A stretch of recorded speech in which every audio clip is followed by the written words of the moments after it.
Marina clutched the white wine glass with both hands, trying to hide the tremor that had run through her ever since Raphael stood up from the table.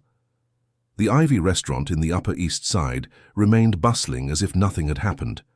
Waiters circulated between tables with silver platters, couples chatted animatedly, cutlery clinked against fine porcelain. For everyone there, it was just another Thursday night in New York City. For Marina, it was rock bottom. The words still echoed in her head, sharp as razors. "You look different from the photos Camilla showed me. Very different. And that tiredness. On your face, you look 10 years older. Look, I'll be honest, there's no chemistry between us. It's better not to waste time." Raphael had left 3 $50 bills on the table, as if paying an inconvenient debt, and left without looking back. Marina stayed there, paralyzed, watching the crumpled notes beside the white orchid arrangement. 37 years old, single, working 60 hours a week at an accounting firm that sucked her soul dry. And now this. The public humiliation of being rejected before the main course even arrived. She should have guessed the date would be a disaster when Camilla insisted too much.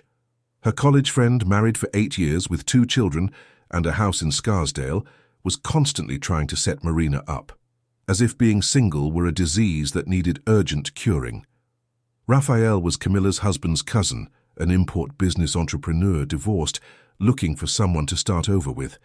Camilla had shown old photos of Marina from when she still had time to take care of herself, before the extra shifts and the bills that never stopped coming. Marina felt tears burn, but she didn't let them fall. Not here, not in front of all. Those well-dressed strangers who probably didn't face half the difficulties she did. She grabbed her purse, ready to leave and put that horrible night behind her, when a high-pitched little voice made her stop. "You're very pretty. Why are you sad?" Marina looked down and found a girl of about 5 or 6, wearing a frilly pink dress and holding a brown teddy bear. The child's brown eyes sparkled with genuine curiosity, and she smiled as if smiling were the most natural thing in the world. Thank you, sweetie." Marina discreetly wiped her eyes. "Sometimes people get sad. It's part of life." "I saw that man leave." The girl tilted her head. "He was rude. My dad says rude people are like that because they don't know the value of good things." Marina felt an involuntary smile form. The child's innocence had something healing about it. "Your dad seems very wise." "He is." The girl hugged her bear tighter. "He also says that when bad things happen, it's because something good is coming. Like when I fell off my bike and scraped my knee, but then I got a giant ice cream afterward." Marina laughed, this time for real. The childish logic had a comforting simplicity. "Is your dad here with you?" "He is, but he went to answer the phone." The girl pointed to the restaurant entrance. "We were going to have dinner, just the 2 of us, but you're alone, right? We could have dinner together. I think you need company." Before Marina could answer, a male voice sounded behind her, slightly breathless. "Isabella, how many times do I have to tell you not to walk off alone? You scare me like that and—" The voice stopped abruptly. Marina turned and found a tall man with dark hair and eyes that widened in recognition. He wore a navy blue dress shirt with the sleeves rolled up to his elbows, dark jeans, and had an expression of complete surprise on his face. "Professor Marina?" The memory came like a flash. Marina blinked several times, trying to connect the skinny, awkward teenager she had known a decade ago with the man in front of her. "Lucas? Lucas Bennett?" He smiled, and it was as if the years disappeared for an instant. The same shy smile from when he finally understood a difficult equation. "I can't believe it's you. How many years? 10? 10.5. Marina was still processing the unexpected encounter. "You grew up." "It happens to most people." Lucas laughed, running a hand through his hair in a gesture Marina remembered well. It was what he did when he was nervous. "Isabella, this is Professor Marina. She taught me math when I was 15 and was almost failing a grade." The girl looked at Marina with renewed admiration. "You taught my dad? Then you're important. Important people need to have dinner with us." "Isabella, it's not how—" Lucas began, but Marina interrupted him. "Your daughter already. Invited me, actually." Marina looked at the girl and then at Lucas, feeling something strange in her chest. A connection, perhaps. or just the relief of no longer being invisible. "But I don't want to interrupt your dinner." Lucas looked at Marina's empty table, at the notes left by Raphael, and something changed in his expression. A silent understanding. "Please, stay. Isabella is right. You were very important to me. If it weren't for you, I would have repeated junior year of high school and probably wouldn't have gotten into computer engineering at NYU." Marina hesitated. The night had already been humiliating enough. But something in Lucas's sincerity, in the bright expectation in Isabella's eyes, made her accept. "All right, if you insist." Isabella cheered as if she had won the lottery, pulling Marina by the hand to their table, which was in a more secluded area of the restaurant. Lucas asked for their dishes to be served again, and Marina suddenly found herself sitting between father and daughter, trying to understand how a night that started as a tragedy was taking a completely different turn. "So what have you been doing all these years?" Lucas asked while leafing through the menu. "Still teaching."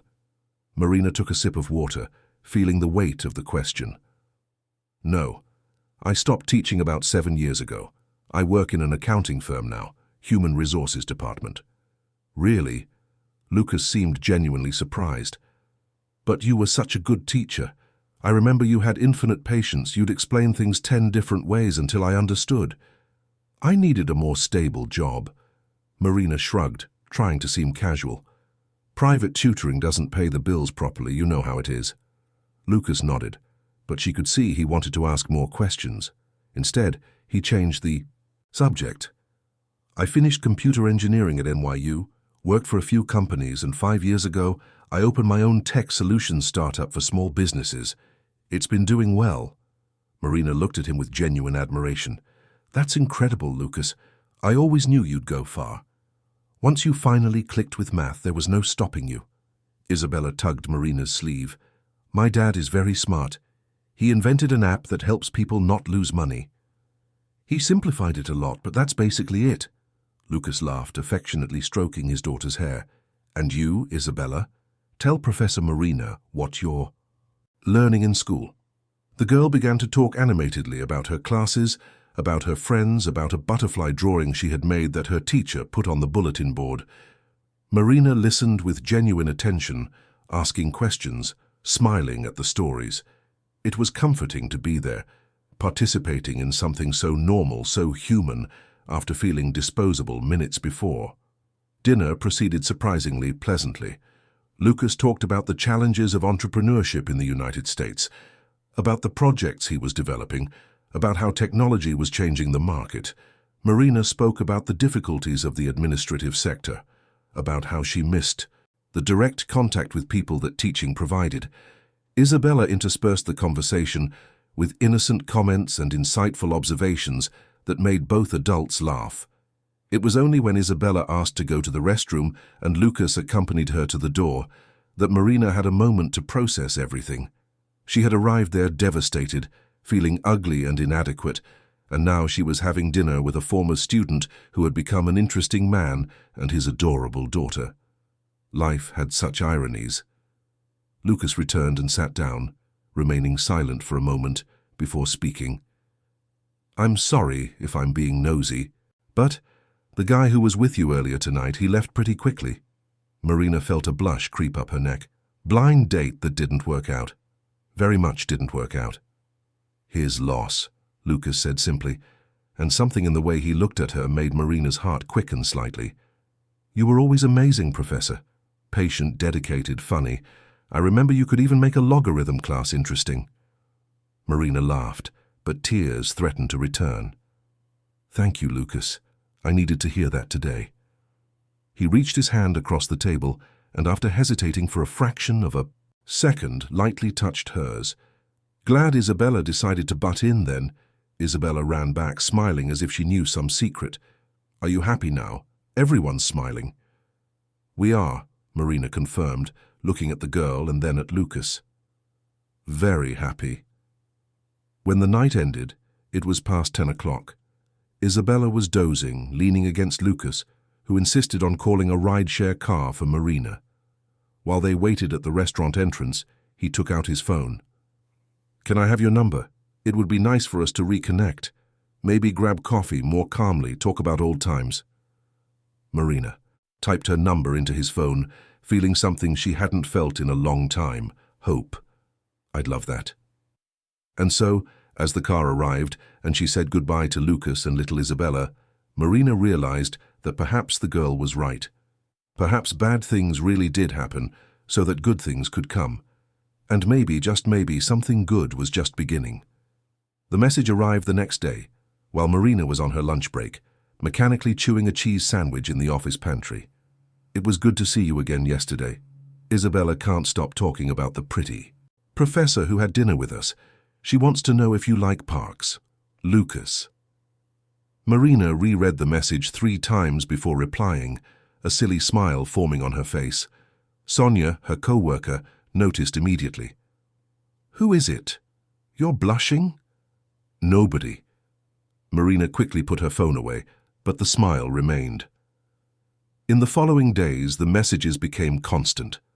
Lucas sent photos of Isabella asking first-grade math questions, saying she wanted to impress Professor Marina.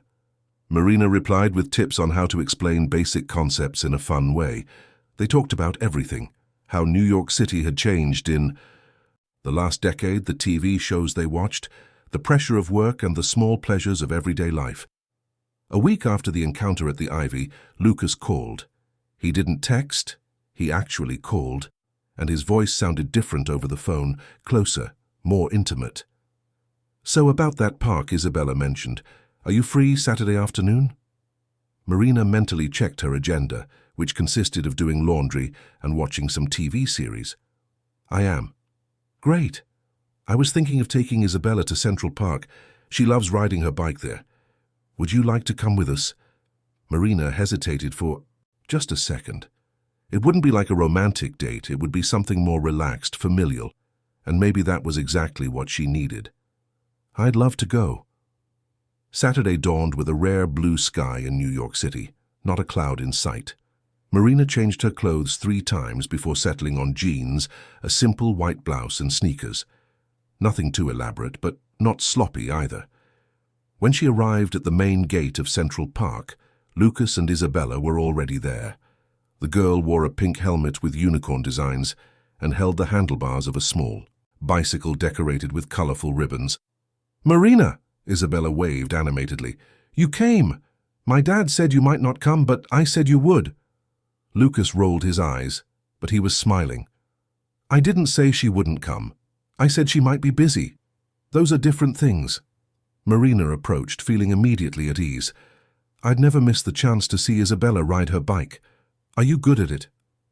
"The best," the girl replied with the absolute confidence of childhood. "Come on, I'll show you." The next few hours passed with a lightness Marina had forgotten existed.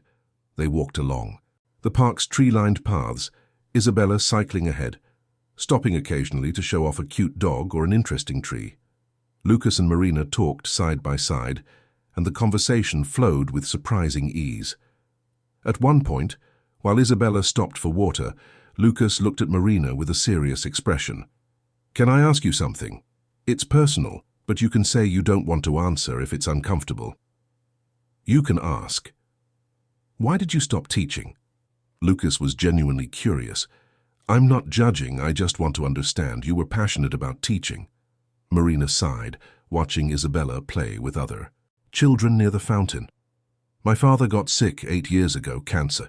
He needed expensive treatment, a lot of medications that my health insurance wouldn't cover. I was giving private lessons, but it wasn't enough.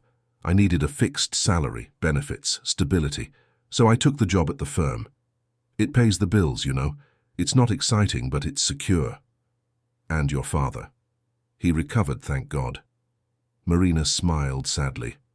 "But I spent all my savings, had no reserves left." "Then you get stuck, right? You can't risk going back to instability when you can barely pay the rent." Lucas was silent for a moment, processing. "I'm so sorry, I didn't know." "There's no way you could know." Marina shrugged. "But that's life. You do what needs to be done." "It's not just life," Lucas said softly. "It's sacrifice. It's love. Your father is lucky to have you. Marina felt her eyes sting but blinked quickly. And you? What's it like raising Isabella alone? She mentioned her mother is no longer with us. Lucas completed, and there was an old pain in his voice. Clara, my wife, had complications during the birth of our second child. She didn't make it. The baby didn't either.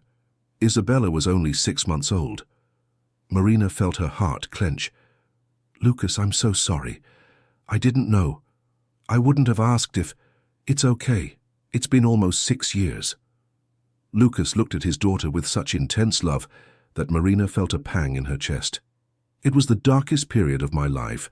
I didn't know how I was going to raise a baby alone, work, deal with the pain. My mother was essential. She helped me a lot in the first few years. But Isabella, she saved me, She, gave me a reason to get out of bed every day.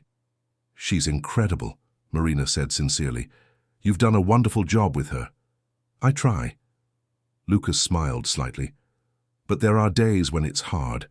She asks questions about her mother, wants to know what she was like. I answer what I can, show photos, tell stories. But there are things a child needs from a maternal figure, and I can't give her that. You give love, dedication, presence? Marina lightly touched his arm. That's already a lot. Lucas looked at her, and there was something different in his eyes, something that made Marina's heart race. You always knew how to say the right things. Isabella ran back, breaking the moment.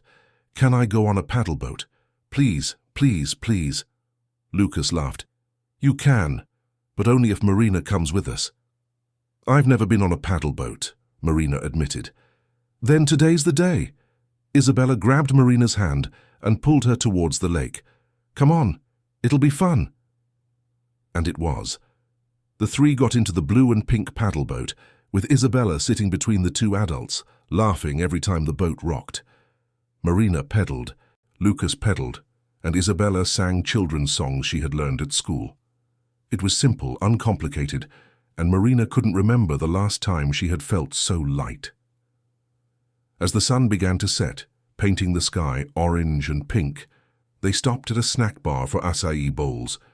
Isabella was tired, leaning against Lucas, but still talking non-stop about the perfect day she had had. Can we do this again? Isabella asked, looking at Marina hopefully. Can you always come? Marina looked at Lucas, seeking guidance. He smiled, a hesitant but hopeful smile. I'd love for us to do this again. Then it's settled. Isabella clapped her hands. Now we're a team. A team, Marina repeated, and the word felt right. When Lucas offered to drive Marina home, she accepted. In the car, with Isabella asleep in the back seat, the conversation became more serious. I really enjoyed today, Lucas said, keeping his eyes on the road. And it's not just because Isabella enjoyed it. I enjoyed it.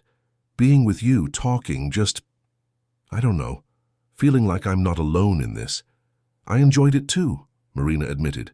Very much. I know it's early. Lucas hesitated. And I know my situation is complicated. I have a daughter, I have a history, I have baggage. But I'd like to see you again. Not just on outings with Isabella, but dinner, just the two of us. A real date. Marina felt her heart beat faster. She was afraid of getting hurt again, afraid of not being enough, afraid that it was too good to be true. But she looked at Lucas, at the sincerity on his face, and decided to take a chance. I'd love to. His smile was luminous. Great. How about Friday night? In the following days, Marina floated. Camilla, the friend who had arranged the disastrous date with Raphael, called to apologize once more, and Marina finally told her about Lucas. Wait, the boy you tutored 10 years ago? Camilla sounded incredulous. Marina, isn't he too young for you? He's 26, I'm 37, that's 11 years. Marina defended. It's not that much. And he has a daughter. I know he has a daughter. Marina felt a pang of irritation. Isabella is wonderful, and so is Lucas. Camilla sighed. Look, I'm just worried about you. You've been through a lot. I don't want you to get hurt again. I know, Camilla, but sometimes you have to take a risk, right? Friday arrived, wrapped in nervousness. Lucas chose an Italian restaurant in the West Village, cozy and romantic without being pretentious. He was waiting at the entrance when Marina arrived, wearing a grey dress shirt and a nervous smile. "You look beautiful," he said, and there was so much sincerity in his voice that Marina felt a blush rise. "You look very good too." Dinner was perfect. They talked about everything and nothing, laughing at old memories from math classes, making plans for the future. Lucas spoke about how he wanted to expand his company, about the challenges of balancing work and fatherhood. Marina spoke about the dreams she had abandoned, about how sometimes she felt she was just surviving, not living. When dessert arrived, Lucas became serious. "Marina, I need to tell you something. When I met you again at the Ivy, it wasn't a coincidence of the universe, it was my luck. You were the best teacher I ever had, not just in math, but in life. You believed in me when I didn't believe in myself. And now, getting to know you again as adults, I realize you're still incredible, even more so." Marina held his hand across the table. "I was in a very bad place that night, feeling invisible, inadequate. And then you and Isabella appeared, and it was as if the universe was saying I wasn't alone." "You're not." Lucas intertwined his fingers with hers. "And if you want, I'd really like to keep showing you that." "I want to." He leaned across the table and kissed her, softly and carefully, as if she were something precious. And Marina, for the first time in years, allowed herself to believe that maybe, just maybe, she really was. 3 months passed like a whirlwind. Marina found herself integrated into Lucas and Isabella's life in a way she never imagined possible. Weekends were dedicated to outings, the zoo, museums, even a quick trip to the Hamptons, where Isabella saw the sea for the first time since she was a baby and couldn't stop screaming with joy. During the week, they had dinner together when possible, and Marina began to help Isabella with her homework, rediscovering the joy of teaching. It was on a rainy Sunday afternoon, when the three were at Lucas's apartment in Brooklyn Heights, that he made it official. Isabella was in her room drawing, and Lucas pulled Marina onto the sofa, nervous.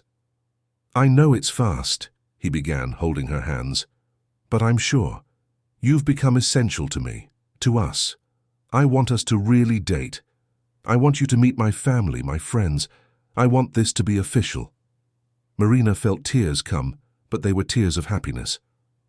"I want that too." The kiss was interrupted by Isabella shouting from the bedroom door. "Are you dating now, like in the movies?" Lucas laughed. "Like in the movies. Princess." Isabella celebrated as if it were the best day of her life. "Am I going to have a real mom?" Marina felt her heart clench. "You're going to have someone who loves you very much and wants to always be here for you. Can that be enough?" "It can." Isabella jumped onto the sofa between the two. "Now we're a real family." The first person Lucas made sure to introduce Marina to was his mother, Mrs. Helen. She lived in a townhouse in Park Slope and had raised Lucas alone after his father left when the boy was 10. She was a 62-year-old woman, elegant even in simple clothes, with neatly cut grey hair and a shrewd gaze that seemed to see beyond appearances. "So you're the famous Marina," Mrs. Helen said as she opened the door, studying her prospective daughter-in-law carefully. "Lucas can't stop talking about you. I hope good things." Marina tried not to show her nervousness. "Only good things." The older woman smiled, but it was a cautious smile. "Come in, let's have some coffee." The afternoon passed in a delicate dance. Mrs. Helen asked subtle but direct questions about Marina's life, about her intentions, about how she saw the future. Marina answered honestly, talking about her work, about her family, about how Lucas and Isabella had brought light into a life that had been dim. When Isabella asked her grandmother to show her the garden, and the two went outside, Lucas approached Marina in the kitchen. "Sorry if my mom's being intense, she's very overprotective." "She has every right." Marina poured herself more coffee. "You're her family." Later, as they were leaving, Mrs. Helen pulled Marina into an unexpected hug. "You seem like a good person, and my son is happy in a way I haven't seen in years. I only ask you one thing. Take care of his heart, please. He's suffered enough." "I will take care of it," Marina promised. "Of both of them." The following months were filled with adaptation and discoveries. Marina met Roderick and Fabian, Lucas's partners in the company, and their respective wives. They initially received her with curiosity, but soon accepted her into the group. Friday nights occasionally turned into group dinners, where conversations ranged from politics to TV series, and Marina felt part of something larger. Isabella began to call Marina by her name, but there was a growing intimacy between them. The girl asked Marina to comb her hair, read stories before bed, help choose clothes for school. Marina, who had never seriously considered having children, discovered that maternal love could arise in unexpected ways. At work, Marina seemed lighter. Sonia noticed. "You're different, happier." "I am happy," Marina admitted, organizing papers on her desk. "Very happy. This Lucas must be really special." "He is," Marina smiled. "He and Isabella. They are special." But life, as always, had its own plans. It was a regular Wednesday when Lucas called in the middle of the afternoon, his voice tense in a way Marina had never heard before. "Can you talk now? It's important." Marina left the meeting room and went to the empty hallway. "What happened?" "I received an offer today. A Singaporean company wants to invest heavily in my startup, but there's a condition. I need to go there for a year, maybe a year and a half, to structure the operation in the Asian market. It's an opportunity that could change everything, Marina. Financially, professionally, it's the kind of thing that happens once in a lifetime." Marina felt the floor disappear beneath her feet. Singapore, on the other side of the world. "When do you need to give them an answer?" "In 2 weeks. And you want to go?" There was a pause. "I want the opportunity, but I don't want to go without you." Marina felt tears well up. "Lucas, I have a job here. My life is here. I know, and I'm not asking you to drop everything, not yet. I'm just telling you this is the situation, and that I need to think about what's best for Isabella, for our future. But Marina, I can't imagine doing this without you by my side." In the following days, Marina lived in a state of constant anxiety. Lucas brought the printed proposal for her to read, explained the numbers, the projections, how it could ensure a stable future for Isabella, for them. But how could Marina simply quit her job, her apartment, her life in New York City, to follow someone she had known for only 6 months? Camilla was categorical when Marina asked for advice. "Are you crazy? 6 months, Marina. You barely know this man, and he wants you to go to the other side of the world." "But I love him," Marina said, and it was the first time she had admitted it aloud. "I love him and Isabella, and they need me." "They'll be fine without you," Camilla retorted. "But what about you? Are you going to throw away your stability for a promise?" Marina spent sleepless nights weighing pros and cons. Her job was numbing, but it was secure. Her apartment was small and expensive, but it was hers. Her life was predictable, but it was known. Singapore was the absolute unknown. What if it didn't work out?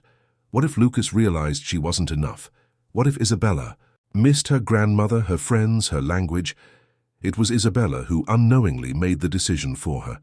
One night, when Marina was there for dinner, the girl asked directly, with that brutal honesty of children, "Marina, are you coming with us to Singapore?" Lucas tried to intervene. "Isabella, we've talked about this. Marina needs to think." "But I want her to go," Isabella insisted, her eyes welling up. "Who's going to help me with homework? Who's going to comb my hair? Who's going to read stories?" Marina knelt in front of the girl, holding her little hands. "Isabella, I need to be sure I can take good care of you. It's a new place, a different language. What if I'm not good enough?" "You're already good enough," Isabella said with conviction. "You take good care of us every day. Please don't leave."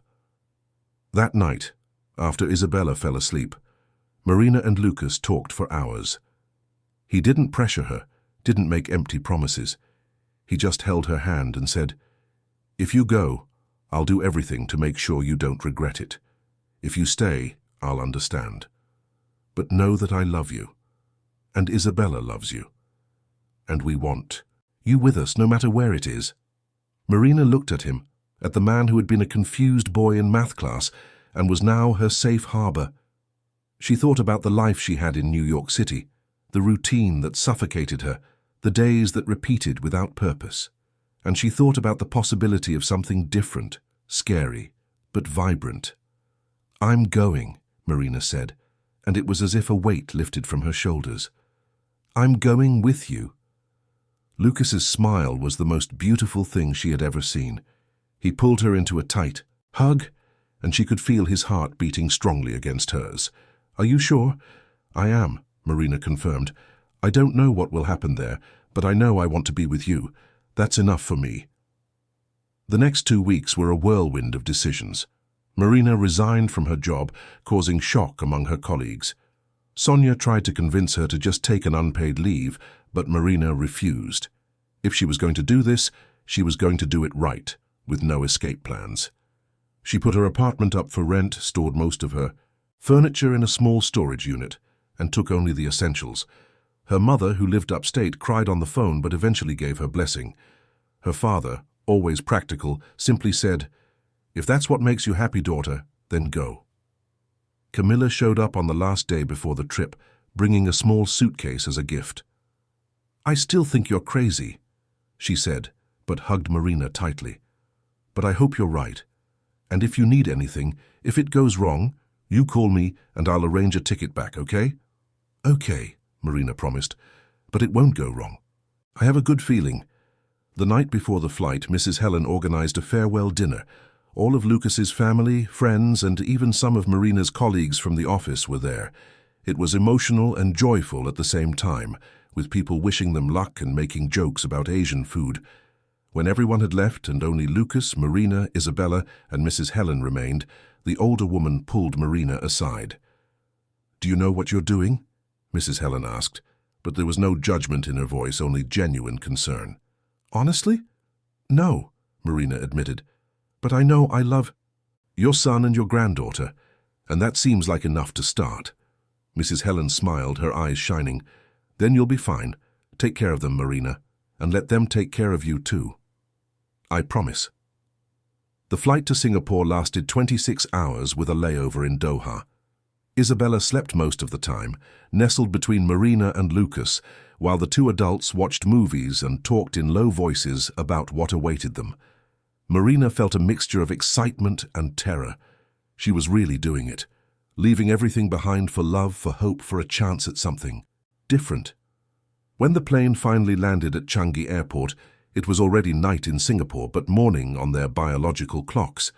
Marina looked out the window and saw a city illuminated like a diamond necklace, futuristic skyscrapers reflecting lights in every imaginable hue.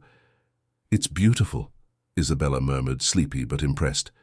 "It's different," Lucas corrected, smiling. "But I think we're going to like it." The apartment the company had provided was in a modern condominium in the Tanjong Pagar district, near the financial center. It was a 3-bedroom space, with a panoramic view of the city and minimalist decor that looked like it came from an architecture magazine. Marina walked through the rooms in silence, trying to process that this would be her home for the next few months. Lucas found her on the balcony, looking at the city lights. "Are you okay?" "I'm processing," Marina admitted. "It's all so different, Lucas, so far away." He hugged her from behind, resting his chin on her shoulder. "I know, but we're together, the 3 of us. That's what matters." The first few days were a whirlwind of adaptation. Isabella needed to start at an international school where classes were in English, something. That made the girl apprehensive. Marina spent hours with her, practicing basic phrases, turning learning into a game. Lucas plunged headfirst into work, leaving early and returning late, trying to structure the new operation. Marina found herself alone most of the time, exploring the city, trying to understand how the public transport system worked, buying groceries in markets where products were labeled in English, Mandarin, and Malay. She felt small amidst that efficient and fast-paced metropolis, where everyone seemed to know exactly what they were doing. It was at Isabella's school that Marina found her first anchor point. On the second day of school, when she went to pick up the girl, she met Melissa, a Brazilian from Portland, Oregon, married to a Singaporean, mother of a boy in Isabella's class. "I heard you speaking Portuguese with Isabella and almost cried with happiness," Melissa said, smiling broadly. "I've lived here for 3 years and I still miss talking in my language." "I can imagine." Marina felt immense relief. "I arrived a few days ago and I'm already feeling lost." "Normal." Melissa made a casual gesture. "Come on, let's grab a coffee. I'll give you all the survival tips I wish someone had given me when I arrived." In the following weeks, Melissa became an essential friend. She taught Marina where to buy Brazilian ingredients, how to deal with local bureaucracy, which places were worth visiting. The two began to meet regularly while their children were at school, and Marina discovered that having someone who understood homesickness made all the difference. Isabella adapted surprisingly well. In a month, she was already conversing in basic English with her classmates and came home telling stories about art classes and playground games.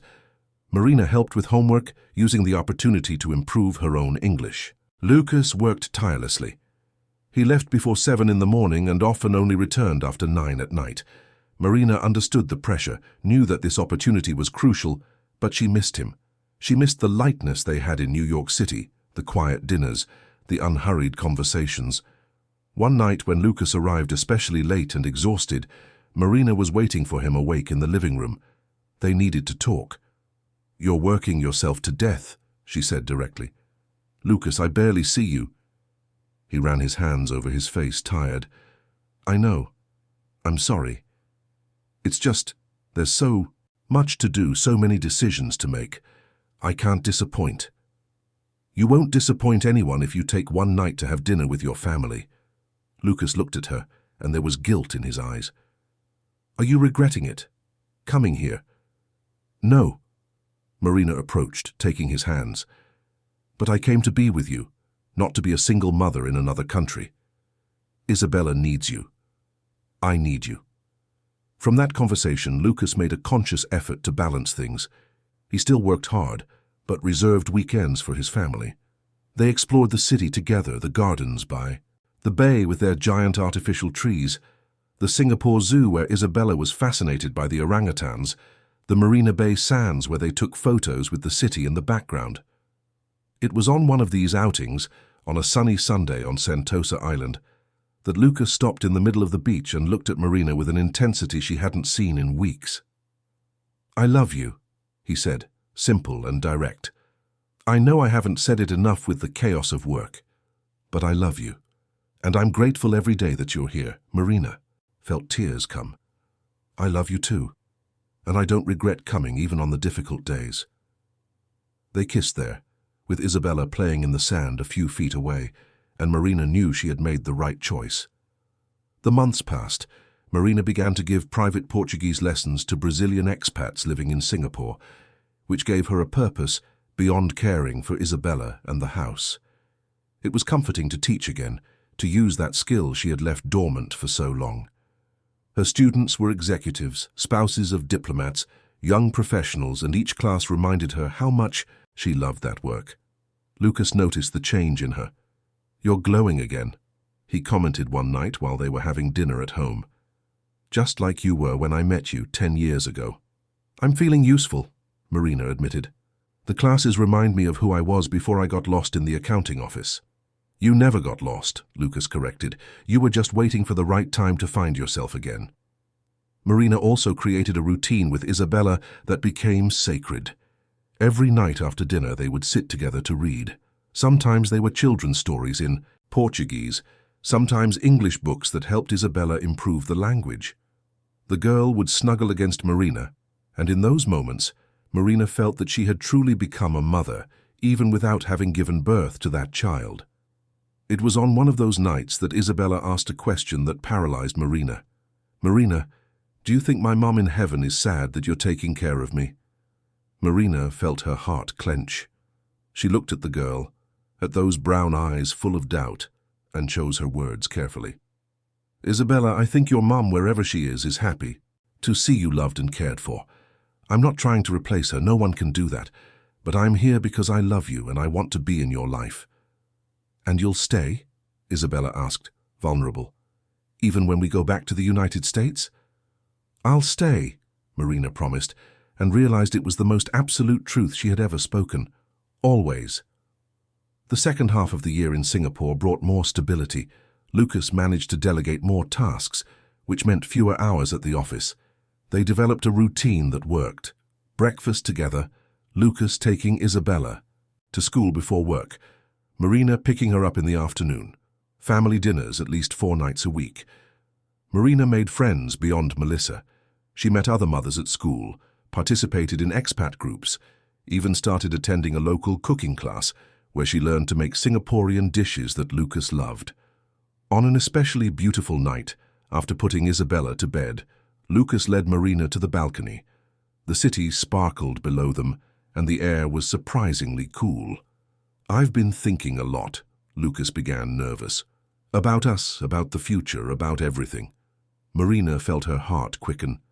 "About what? Specifically?" "About how you've changed my life, how you've changed Isabella's life. When Clara left, I thought I'd never be able to love anyone like that again, you know. I thought my heart had closed forever. But then you appeared, and it was as if all the doors opened again. Lucas, you don't need to—" "Let me finish." He held her hands. "I love you in a way that scares me, in a way that makes me want to be better, work less, and live more. You don't just take care of Isabella, you take care of me. You make me laugh, you challenge me, you support me, and I can't imagine my life without you." Marina felt tears stream down her face.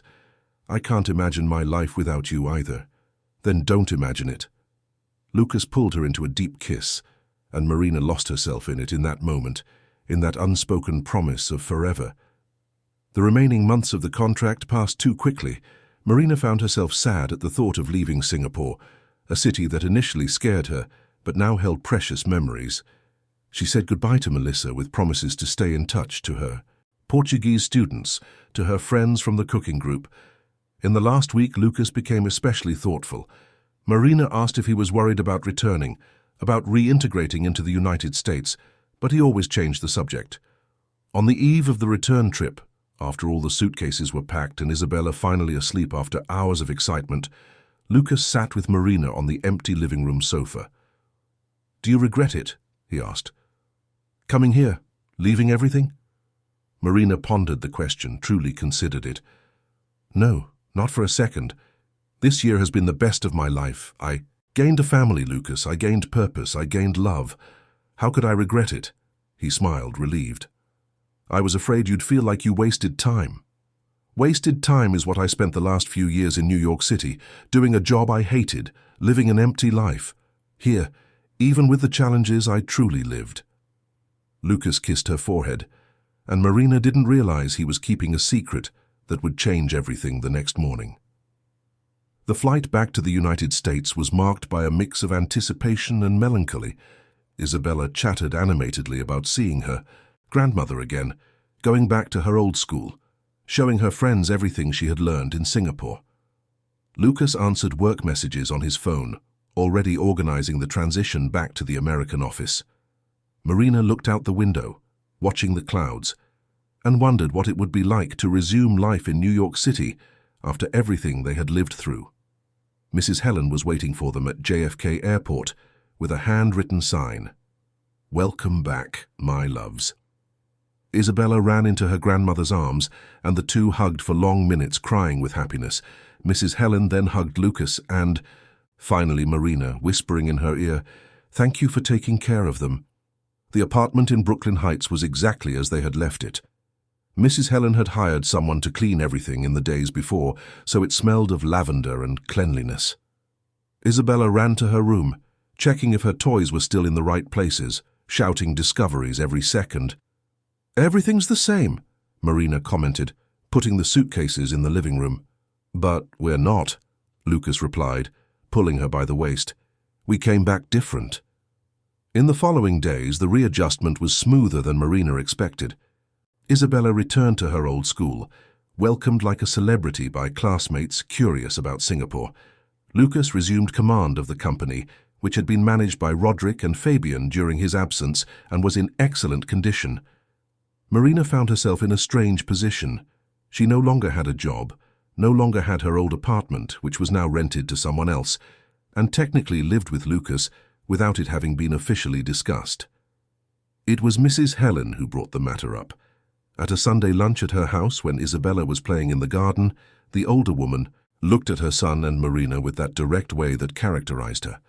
"So, what are you going to do now?" she asked. "Are you going to continue in this undefined situation, or are you going to officially acknowledge that you are a family?" "Mom," Lucas warned, but there was no irritation in his voice, only embarrassment. "No, she's right," Marina intervened. "We need to talk about this, Lucas, about what comes next." That night, after putting Isabella to bed, they finally had the conversation. Sitting on the sofa, facing each other, Lucas took Marina's hands. "I don't want this to be undefined," he said. "I want you to live here officially, not just because your things are here, but because this is our place. Yours, mine, and Isabella's." Marina felt her heart quicken. "And what else do you want?" Lucas hesitated, as if gathering courage. "I want to marry you, not today, not tomorrow, but I want to. I want you to be my wife, for Isabella to have a real mother, for us to be a legally bound family." "I want that too," Marina admitted, tears already flowing. "I really do. But I want to do it right," Lucas continued. "I want to propose to you the way you deserve, with a ring, with a special moment, not here on the sofa at 10 at night with us in pajamas." Marina laughed through her tears. "I'd say yes, even in pajamas." "I know, but you deserve more." 3 days later, on a quiet Saturday morning, Marina was preparing breakfast when Lucas appeared in the kitchen. He had slept late, which was rare, and seemed to have something on his mind. "Come here," he asked, extending his hand. Marina turned off the stove and followed him to the living room. Isabella was still asleep, and the sunlight streamed through the windows, painting everything golden. Lucas made her sit on the sofa and knelt in front of her. "Marina, I know we talked about this a few days ago," he began, pulling a small box from his pocket. "But I bought this in Singapore 4 months ago, and I've been waiting for the right moment ever since. But I realized one thing. There is no right moment. There's only now, and now is perfect because it's ours." He opened the box, revealing a delicate white gold ring with a solitaire diamond. It wasn't ostentatious, but it was beautiful, exactly the kind of thing Marina would have chosen. "You saved me," Lucas continued, his voice choked. "You saved me when I was lost, when I was just surviving and not living. You brought joy into this house, love into Isabella's life, hope into my future. I love you more than words can express. Will you marry me?" Marina could barely see through her tears. "Yes, 1,000 times yes." Lucas placed the ring on her finger, a perfect fit, and pulled her into a kiss. That's when they heard a shout from the hallway. "You're getting married?" Isabella was at the bedroom door in her pajamas, eyes wide. Marina and Lucas separated, laughing. "We are," Lucas confirmed, opening his arms. "Come here, princess." Isabella ran and jumped between the two, and the three stayed there, hugging, crying, and laughing at the same time. It was then that the girl asked a question that changed everything. "So now I can call you Mom? Not just in my heart, but for real?" Marina looked at Lucas, seeking confirmation. He nodded, his eyes shining. Marina held Isabella's face in her hands. "If you want to, I'd love that." "I do." Isabella hugged Marina tightly. "Mom." The word echoed in Marina's chest like a bell, filling empty spaces she didn't even know existed. She was a mother now, for real. Not by blood, but by choice, by love, by presence. The following weeks were a whirlwind of planning. Mrs. Helen was absolutely ecstatic with the news, already talking about dresses and flowers before they even set a date. Camilla called as soon as she found out, first shocked, then emotional, and finally demanding to be maid of honor. "When are you getting married?" Mrs. Helen asked at the next lunch, already with a folder full of wedding magazine clippings. "We were thinking of something simple," Lucas began, but his mother interrupted him. "Simple? My only son is getting married and you want something simple? No way. You're going to have a beautiful wedding, even if it's the last thing I do." Marina and Lucas exchanged resigned glances, but secretly they were relieved. Neither of them had the time or energy to plan a wedding. and Mrs. Helen was clearly enjoying the mission. The date was set for 3 months later, enough time to organize everything, but not so long that it felt like an eternity. The chosen venue was a garden at a club in Greenwich, Connecticut, a spacious and wooded place, perfect for an outdoor ceremony. Marina returned to giving private math lessons, this time to high school students who needed tutoring. It was comforting to be back to her original vocation, and the extra money helped with wedding expenses, even with Mrs. Helen insisting on paying most of it. Isabella was involved in every detail of the planning. She helped choose the flowers, insisted she wanted to be the flower girl, and spent weeks practicing how to throw petals on the ground. Marina took her along to dress fittings, and the girl gave categorical opinions on each model. "Not that one, too pure white. You need one with a little sparkle." "Since when do you understand wedding dresses?" Marina laughed. "Always." Isabella crossed her arms with authority. "I watch a lot of movies." The chosen dress was a delicate lace model, with 3/4 sleeves and a flowing skirt that reached her feet. It wasn't extravagant, but it was elegant and made Marina feel beautiful. Isabella clapped her hands when she saw her dressed. "That's it, that's perfect. My dad will cry when he sees you." Marina knelt, getting to the girl's height. "You think so?" "I'm sure. He cries when he watches silly movies. Imagine when he sees you as a bride." The relationship between Marina and Isabella only deepened. They had their rituals, the nightly readings, the conversations about school, Sunday afternoons making cookies in the kitchen. Marina never thought she would be a mother, and certainly never imagined she would be a mother to a 6-year-old child who already had a complex life story. But there she was, helping with homework, combing hair, giving advice on school friendships. There were difficult moments too. One night Isabella woke up crying, saying she had dreamed of her biological mother. Marina went to the room, sat on the bed, and held the girl. "It's okay to miss her," Marina said softly. "She was your mother, and you have every right to miss her." "But I don't really remember her," Isabella sobbed. "And sometimes I'm afraid I'll forget completely." Marina picked up the tablet and opened the photo folder Lucas kept of his wife. "Look, these are pictures of your mum. You can look whenever you want. And your dad has many stories about her. No one expects you to forget. I'm not here to replace her. I'm here to add more love to your life." "And you're my mum now too?" "I am, if you want me to be." "I do." Isabella hugged Marina. "I think you can have 2 mums, one in heaven and one here." Marina felt tears stream down, but they were good tears. "You certainly can." Lucas witnessed the scene from the doorway and said nothing, but later, when Isabella was asleep again and they lay down, he held Marina and murmured, "Thank you, for being exactly what we needed." The wedding preparations advanced. Camilla came from New York City 2 weeks before to help with the final details. She and Marina spent an entire afternoon trying out hairstyles, laughing like in their old college days. "I have to admit," Camilla said as the hairdresser tested another arrangement, "I was wrong. About Lucas, about Singapore, about everything. You made the right decision." "You were worried about me." Marina smiled. "I understand. But look at you now." Camilla pointed to Marina's reflection in the mirror. "You're radiant, truly happy. I haven't seen you like this in years." "I am happy," Marina confirmed. "More than I thought was possible."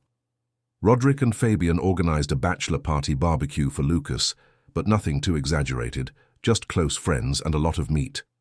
Lucas came home happy but sober, saying he already had everything he wanted and didn't need one last night of freedom. Marina had her own moment with her friends, a quiet dinner where Camilla, Melissa, who came especially from Singapore, and some other friends toasted to the new beginning. On the night before the wedding, Marina stayed at Camilla's house following the tradition of not seeing the groom before the ceremony. She barely slept, not from nervousness but from anticipation.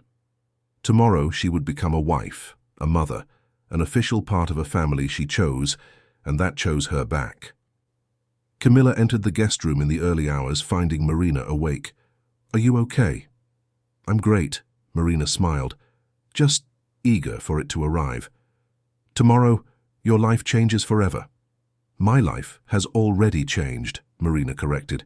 Tomorrow is just the official confirmation. And so, with a heart full of hope and love, Marina finally fell asleep, ready for the day that would mark a new chapter, not only in her life, but in the history of the family she built against all odds. The day dawned clear and sunny, as if even the sky was celebrating. Marina woke up with Camilla gently shaking her shoulder, already dressed and made up. "Get up, bride.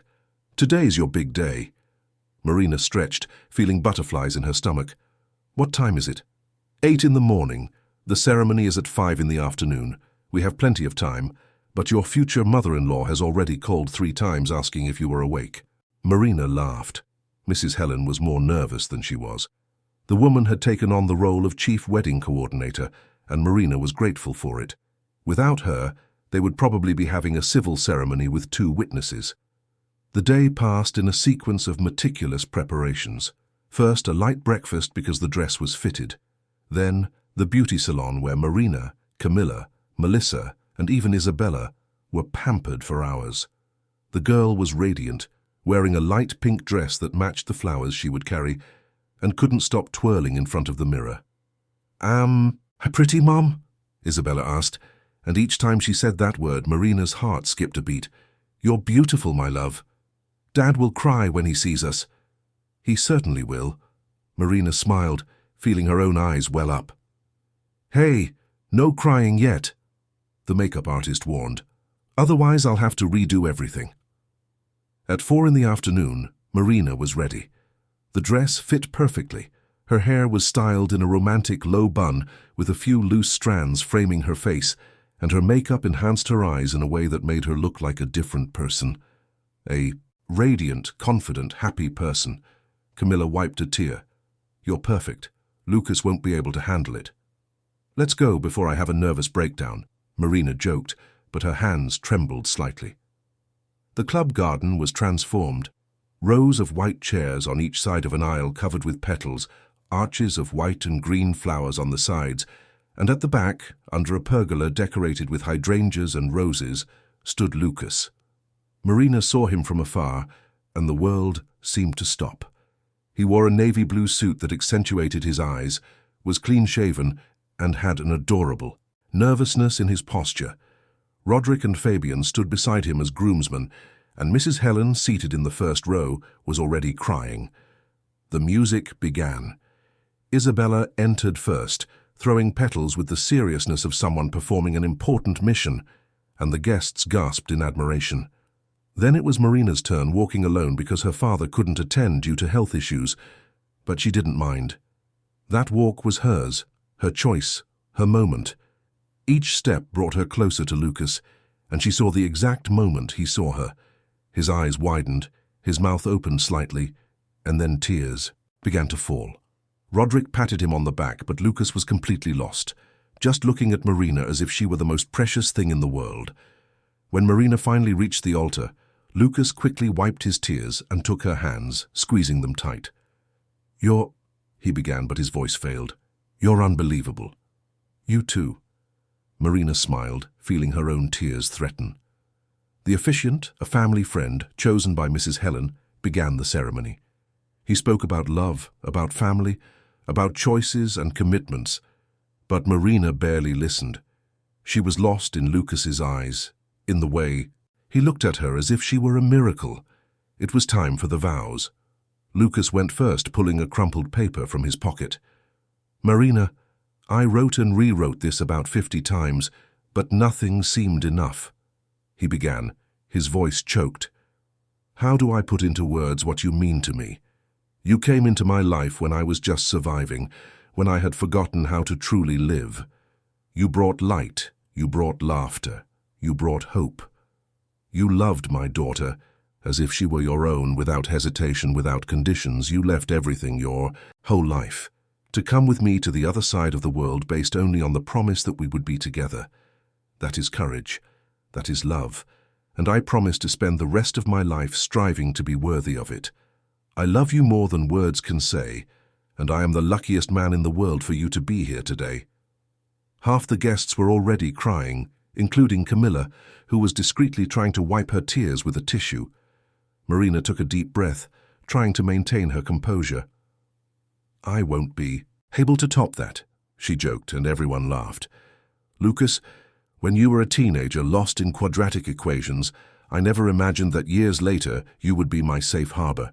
You found me at my worst moment, when I was broken and feeling invisible, and you made me feel seen again. You gave me a family, a purpose, a home. You trust me with your daughter, with your heart, with your life. And I promise to honor that trust every day. I promise to be by your side in joys and difficulties. I promise to love Isabella as my daughter. I promise to build with you a life full of love and laughter. I love you, Lucas, and I can't wait to be your wife." Lucas was crying openly now, and when the officiant said they could exchange rings, his hands trembled so much that Roderick had to help. But he managed to place the ring on Marina's finger, and she did the same, and then the officiant pronounced the magic words. "By the power vested in me, I now pronounce you husband and wife. You may kiss the bride." Lucas pulled Marina into a deep, lingering kiss, and the guests applauded and cheered. Isabella jumped from her seat and ran to hug the two, and they formed a circle right there, the three of them, an officially constituted family. The reception was everything Mrs. Helen had promised, joyful, warm, full of good food and loved ones. Marina and Lucas opened the dance floor with a waltz they had secretly practiced, and when the music changed to something more lively, Isabella jumped into the middle, dancing with her parents in a contagious joy. During dinner, the speeches began. Roderick made a joke about how Lucas had been a clumsy teenager in math classes and was now a successful entrepreneur, and how this proved that love works miracles. Camilla spoke about how Marina had transformed from a lost woman into a fulfilled woman, and how true love was worth any risk. When it was Mrs. Helen's turn, the older woman stood up, her eyes shining. "I raised my son alone after his father left us," she began, her voice firm. "And I always feared that he would carry that wound forever, that he would never trust enough to truly love. But then Clara came into his life and I saw him blossom. And when she left us, I saw him wither again." She paused, wiping her tears. "I thought he would never be completely happy again. But then, on a night of absurd luck, he reconnected with Marina, and I saw my son come back to life. Marina, you not only saved my son, you saved my granddaughter. You are the answer to my prayers. Welcome to the family, officially." Marina was crying so much that she had to redo her makeup before the photos, but they were good tears, of belonging, of love, of gratitude. The night progressed in a succession of perfect moments.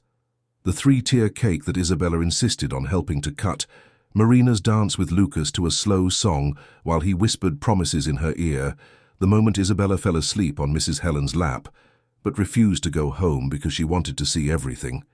It was almost midnight when it was time for the bouquet toss. Traditionally, the bride should throw it to the single guests, and there was an excited group of friends and cousins waiting. But Marina had a different idea. Instead of throwing the bouquet, she walked up to Isabella, who had woken up and was watching everything with sparkling eyes. Marina knelt in front of the girl and extended the bouquet. "This is for you to keep," Marina said softly. "For when you grow up and find someone who loves you as much as your father. And I love you." Isabella took the bouquet with reverence, as if it were the most precious thing in the world. "Thank you, Mom." And then, because the night was already full of emotion, and a little more wouldn't make a difference, Isabella looked at Marina and said loud enough for everyone to hear, "I'm happy you chose to stay. I'm happy you're my mum." Marina pulled her into a hug, feeling Lucas join them, and the three stood there, embracing in the middle of the dance floor, while the guests applauded and cried along. The party ended in the early hours of the morning. Marina and Lucas weren't going on their honeymoon immediately, because Isabella had school, so they decided they would spend their first night as a married couple at the apartment, as a family. On the way home, with Isabella asleep in the back seat, Lucas took Marina's hand and intertwined their fingers. "How do you feel, Mrs. Bennet?" Marina smiled. She was still getting used to the new surname. "I feel complete. For the first time in my life, I feel complete." When they got home and put Isabella to bed, The two stood for a moment, watching the girl sleep. She was hugging her teddy bear and the bouquet, a gentle smile on her face. "She's happy," Lucas murmured. "We all are," Marina replied, resting her head on his shoulder. That night, lying together as husband and wife for the first time, Lucas pulled Marina close and whispered, "Thank you for everything, for staying that night at the Ivy, for going to Singapore, for choosing us." "I'm the one who thanks you." Marina kissed his chest. "For saving me, for showing me that I was enough, for giving me a family."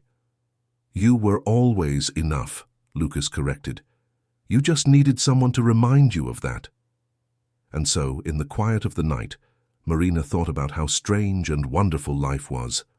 Just over a year ago, she was alone in an expensive restaurant, feeling invisible and broken.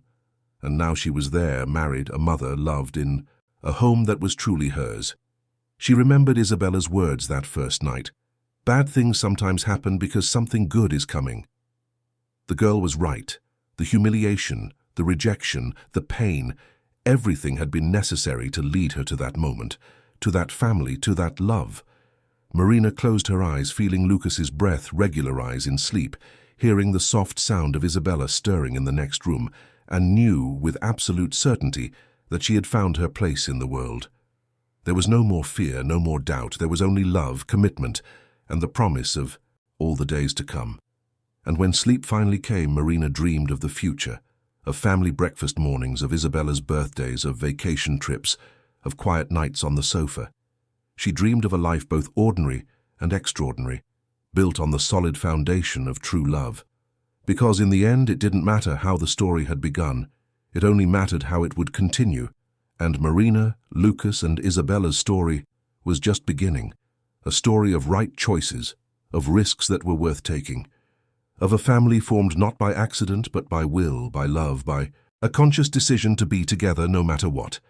And so, with a full heart and a bright future ahead, Marina fell asleep, wife, mother, and finally, completely happy. The end.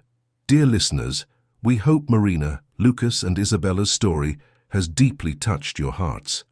Stories like this remind us that sometimes the worst moments of our lives are just a prelude to the best, that love can emerge in the most unexpected places, and that family is much more than blood. It's choice, dedication, and presence. If this narrative moved you, be sure to subscribe to our channel so you don't miss the next equally captivating stories we have prepared. Click the subscribe button, activate the notification bell, and leave a like on this video if Marina, Lucas, and Isabella won your heart. In the comments, we want to know, have you ever experienced a moment where something bad happened, but ended up leading to something wonderful? Share your experience with us. We love reading your stories too. Every day, we bring unique narratives that explore the complexity of love, family, and life-changing choices. Thank you for joining us on this emotional journey. Until the next story, and remember, sometimes the love that will change your life is closer than you imagine.